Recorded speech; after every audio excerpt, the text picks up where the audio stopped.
Menteri Rambak Kejela ukonrit kisang mau laong ba kamshim ladon kanu ke Iakren ha ka day but ka article lais pa anyo puwe lim ni kamshim ladon ka Jingdawa ka komiti ben Iakren Halor ke ni kamat. Ulaong ba haba jubab ka jingkeli jong MLA ka not Shillong uba Adelbert Nongrum Halor ka article lais pa anyo puwe ha yeng dor bar hne kasi. Hindre ulaong ba Lada ka don ka Jingdawa la ni ka daw ka pabiang ben Iakren ka Sorkar ka la ban perkat Halor ka ni. Shushu ukonrat ulaong ba kamshim ladon kanu ka jingdon kambani kren Halor ka article lais pa anyo puwe namar ba ka jela ka hapapo ka six schedule.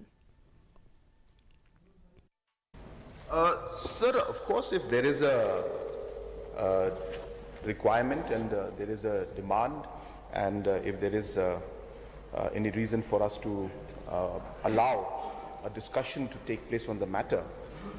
we can have particular provisions. But as I said, as of now, the state, the schedule areas, we come under the 6th schedule, and the provisions are there to protect us and our culture, our land, our people